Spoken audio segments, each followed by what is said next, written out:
Sir मैं पेशे से एक जर्नलिस्ट हूँ। मेरा 27 नवंबर 2025 में जो मेरा घर इलीगल तरीके से तोड़ा गया है सर। अभी भी सर वहाँ पे तरपाल के नीचे रहने को हम मजबूर हैं सर। मैं मम्मी पापा बच्चे सब वहाँ पे सर 27 नवंबर 2025 को। तब से हम अभी तक मतलब कोई भी रिलीफ अभी तक हमें नहीं मिला है सर। सिलेक्टिव तरीके से जर्नलिस्ट हूँ, बस कोई खबर बुरी लग गई होगी। मैं एक बार बात करता हूँ। राहुल, ये इसके ऊपर पहले तो एक कवरिंग भी तैयार कराओ, ठीक है? और अभी परसों जब मैं एलजी से बात करूंगा तो ये विषय भी मुझे बताना। Thank you sir. Arfaz Ahmed Dang के साथ भी चिराग साहब ने मुलाकात की। जो अपने घर से उन्होंने यही कहा कि इस मसले में हम बात करेंगे, एलजी साहब से बात करेंगे। दिल्ली पहुंचते ही वो एलजी साहब को फोन करेंगे इस मसले में कि क्या मसला आज तक इनको अगर रोड पे बैठे हुए क्यों बैठे हैं। उस मसले में उन्होंने अपने पीए को उसी टाइम सबके सामने यही बोला कि मुझे दिल्ली पहुंचते ही फ़ोन करवाओ। तो मैं गवर्नर साहब से बात करता हूँ, एलजी साहब से, तो उस मसले में जल्दी हो जाएगा इनका काम। ऐसी कोई बात नहीं, अच्छी बात है। ये देर सवेर आज नहीं तो कल ये होना ही था।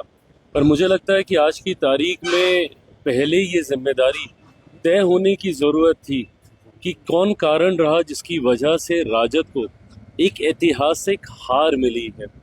ऐसे में आप उनको इतने बड़े पद से नवाज रहे हैं।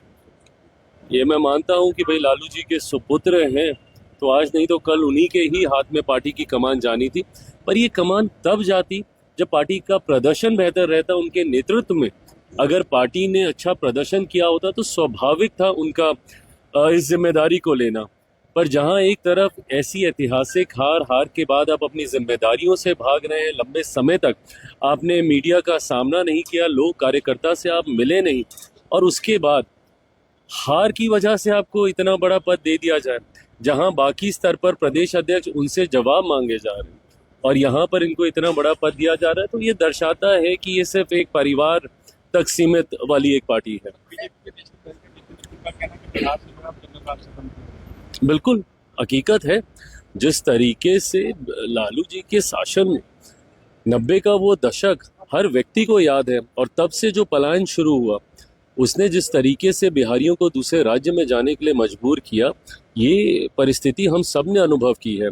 इतना मैं ज़रूर कहूँगा कि मौजूदा परिस्थिति में बिहार में जिस तरीके से चीज़ों पर नियंत्रण पाया जा रहा है, और आने वाले दिनों में उस विकसित बिहार को बनाया जाएगा जिस लक्ष्य के साथ मैं बढ़ रहा हूँ, बिहार फर्स्ट, बिहारी फर्स्ट। बिहार चुनाव से पहले जो है राहुल गांधी बिहार में गए थे और वोट चोरी का प्रचार जो है उन्होंने किया था, उसको लेकर क्या करेंगे? जवाब जनता ने ही दे दिया।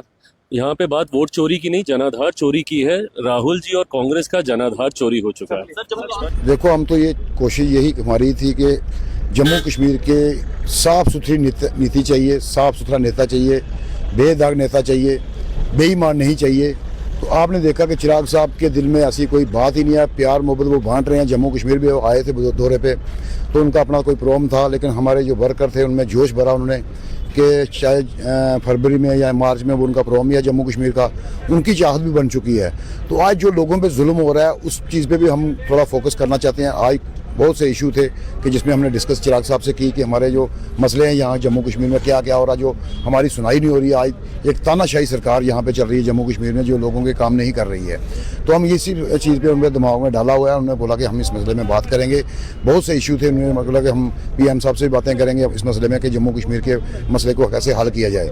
तो बहुत से इशू थे। हमें आज यही कहा कि हम नेक्स्ट में दौरा करेंगे जम्मू कश्मीर के लोगों के साथ, हम जो पूरा सपोर्ट करना चाहते हैं और जम्मू कश्मीर के मुद्दे पर बात करना चाहते हैं। यूथ आइकॉन माना जाता है चिराग पासवान। बिल्कुल, चिराग पासवान। तो युवाओं के लिए क्या कुछ डिस्कस हुआ आपके साथ? आपने देखा कि युवा के लिए उन्होंने पूरी ट्राई कर रहे हैं और पूरा फोकस कर रहे हैं। पीएम हमारे मोदी साहब भी कर रहे हैं। तो कल काफ़ी कोई कम से कम 600-700 लड़कियां बच्चियां थी, उनके जो नॉमिनेशन जो उनकी ऑर्डर हुआ नौकरी का, उनको बांटने का काम किया।